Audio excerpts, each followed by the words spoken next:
What's going on, everyone? Welcome back to another episode. Now, I've been getting a lot of questions from people asking me how do I know what golf clubs to purchase, which ones do I know are gonna make money, what brands do I need to look for, all that kind of stuff. So this video today is to answer all of those questions, or most of them. As you can see here, I got a ton of golf clubs. We have an entire iron set, we got putters, we have fairway woods, we have women's clubs, we have a ton of wedges. So I'm gonna go into as much detail as I can with all of these to explain to everybody what to look for when you are either at the swap meet, flea market, garage sales, or even thrifting. I've been known to find quite a few golf clubs from the thrift shop as well. So let's get into it. The first one I want to go over is probably the cutest golf club I have ever seen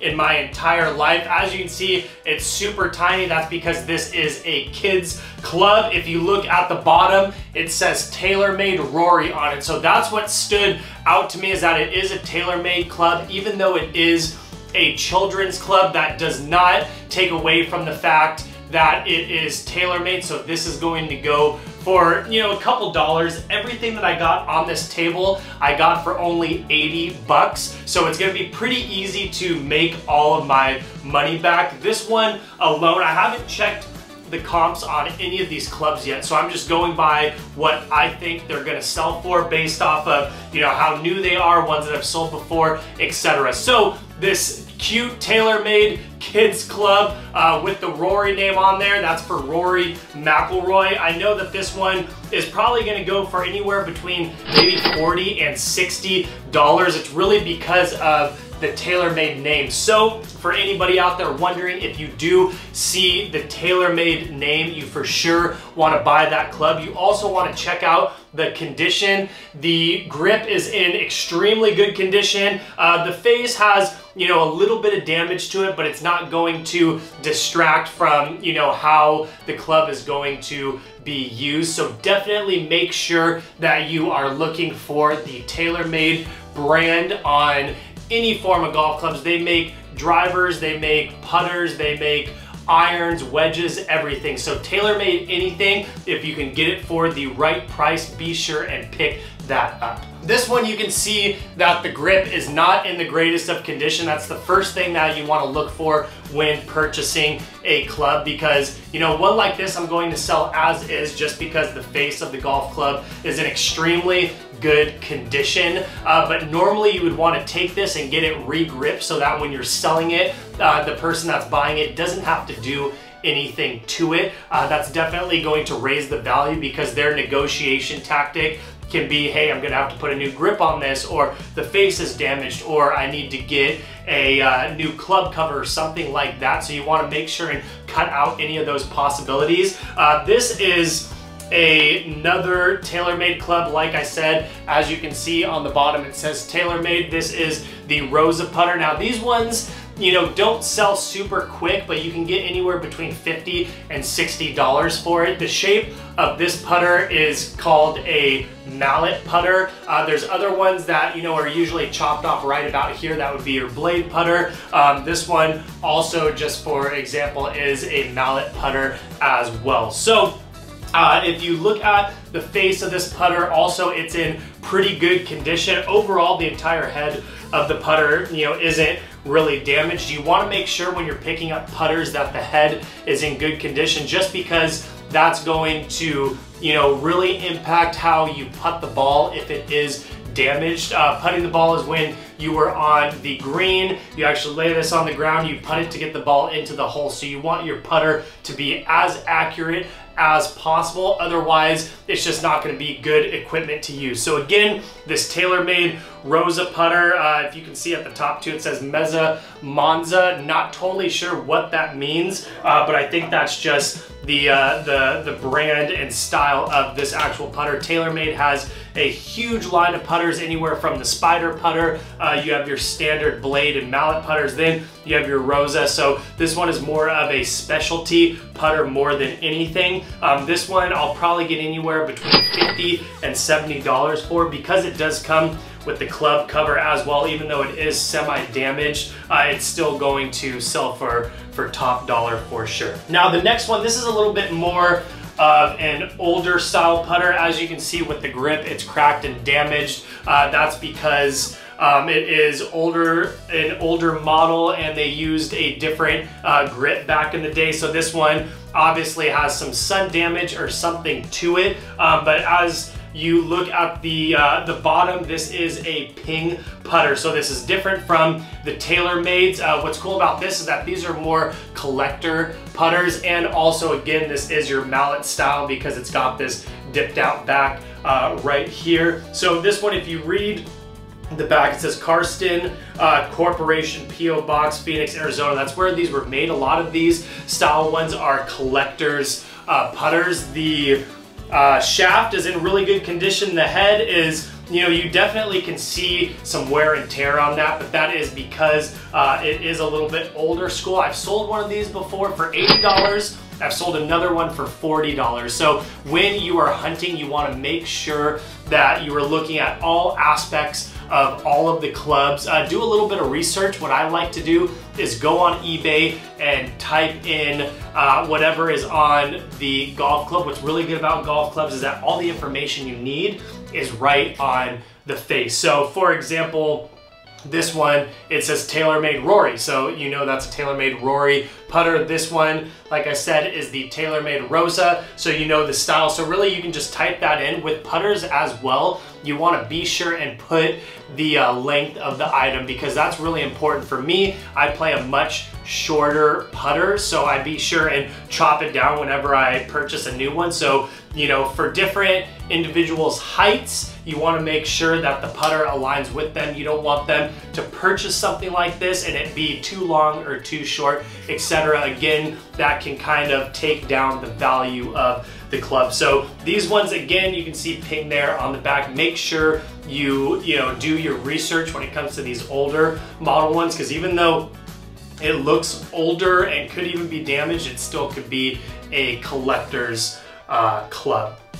Moving on to these two women's clubs. Sometimes you can tell if it's a women's club based off of the look of it. So this one, there's a little bit of pink and silver.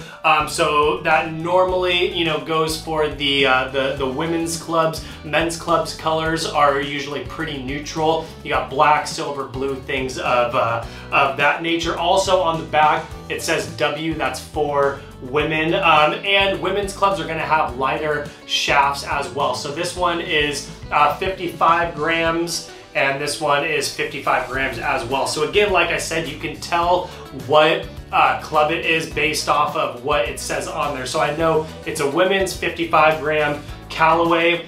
Then you'll flip it over and look at the bottom. It's a Soul Air. I've never actually heard of that brand before, but then you can also see the number 3 down there, so you know that it is in fact a 3 wood. So this one being Callaway, it's going to sell for, you know, quite a bit more. Unfortunately, again, these grips are a little bit damaged. I'm not going to replace any of these, so anybody that does purchase them is going to have to you know, purchase new grips themselves. So like I said, this one is a 3 wood, and this is your 6H. You can see right there on the bottom, 6H. H stands for hybrid, so that's going to be also considered a rescue club. So that's something that you're going to hit out of some really deep rough if you're off the fairway, and it's going to rescue you to get your ball back into the fairway. So for this 3 wood and 6 hybrid, this guy actually got it from Goodwill. It says 7-piece, $49.99 right on there. So 50 bucks he paid for these. Like I said, I got everything for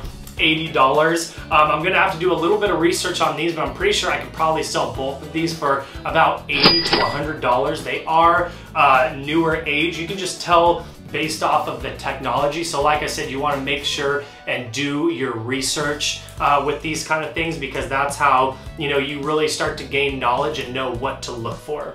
Okay, moving on, we are now getting into the wedges. Now, you can look at this one, and I know that it looks a little bit rusty. That's just the style of this kind of golf club. What's really impressive about this is that it says Jaws on there. Callaway actually just created a new Jaws line of wedges. These ones are, you know, highly sought after.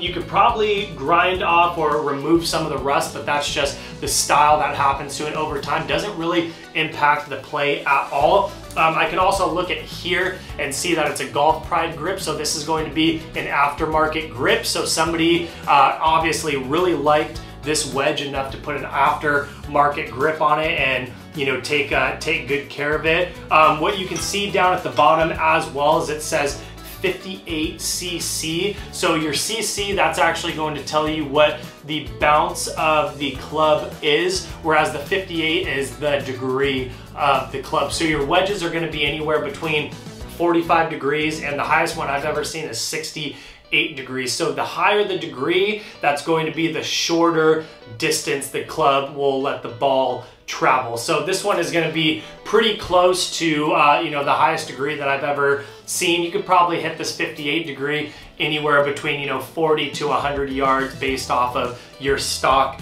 yardage. Like I said before, I got all of this for 80 bucks. This one alone, I'll probably get anywhere between $35 and $45 for it. Moving on to the next wedge. I played these for a really long time. It's your Cleveland CG15. I absolutely love the Cleveland wedges. They just have an incredible feel. As you can see on here too, on the bottom, you have your Tour zip grooves. Like I said, you want to make sure and inspect the club as much as you can because it's going to tell you everything you need to know about the club. The Tour zip grooves, you can see on the face of the club, that's what these lines are. It's going to allow you to impact the ball a little bit better, give you some spin and better feel around the green. Again, this has a Golf Pride grip on there, so that is your aftermarket grip. So whoever had this one as well took really good care of it. On the bottom, you see 58 and 12. The 12 is going to be your bounce. The bounce is this part right here, which is actually what makes contact with the ground. And those two dots above the 12, that stands for medium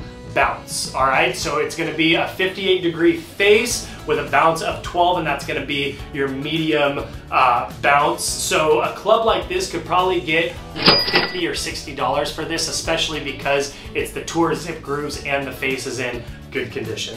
And the next one that we have is an old school Titleist Vokey design 60-degree wedge. Now something like this is really cool and could, you know, go for quite a bit of money. I'm gonna have to research this one tad because it's in excellent condition, but it's also more of a collector style piece. As you can see on the bottom, it says 60 degree, which is what the degree of the club is. The grip is in pretty good condition. This looks like the original grip. As you can see on here, these rope lines right here are just a style of the grip, and that's going to give you a better feel when using the club. The face is in pretty good condition. I'm going to have to clean these up just a little bit just because they have been, you know, used obviously. But then on the back it does say Vokey design. So the Vokey design wedges are your most popular Titleist wedges because they were, you know, designed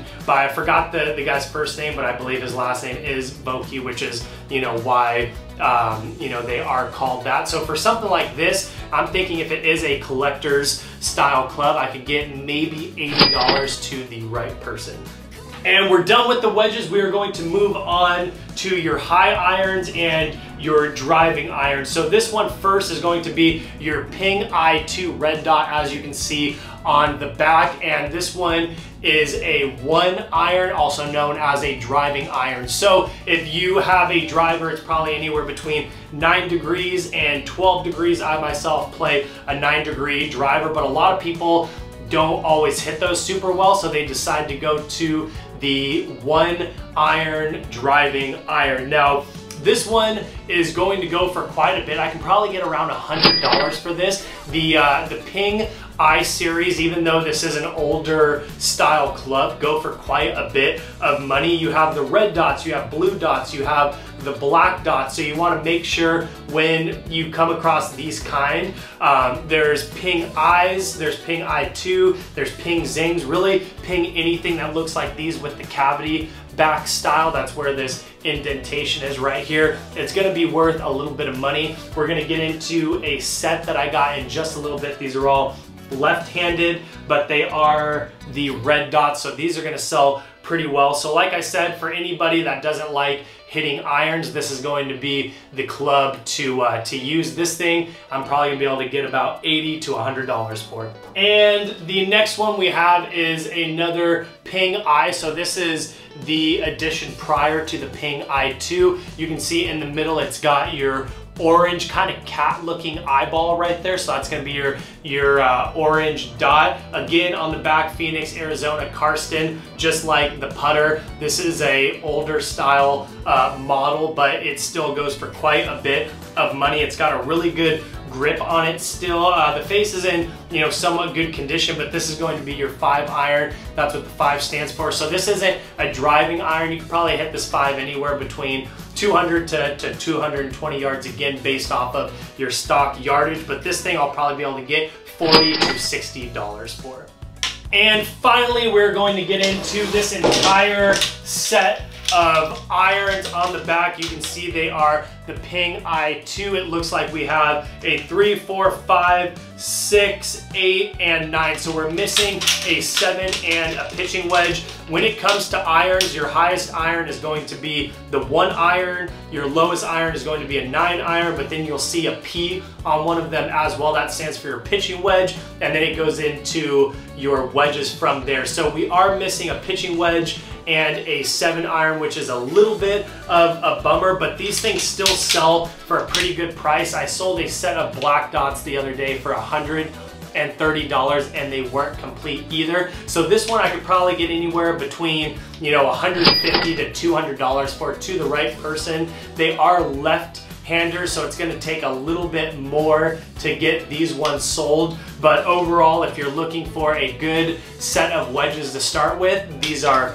the ones that you're gonna wanna go for. So I hope all of this information gives you a little bit better of an idea of what to look for when searching for golf clubs at the swap meet. There are a ton of different brands, ton of different styles. There's some newer ones, some older ones, but really you just want to make sure and check out the brand, the style, the name, the condition of the grip, as well as the face, and just do a little bit of research, even type it in to eBay to make sure that, you know, you're going after something that is worth it. And I hope that this helped everybody and, you know, gives you a better idea of what to look for while you are hunting. So if you have not already, be sure to like and subscribe, drop a comment below, and turn on your notifications so you know when I post my next episode. Thanks for watching.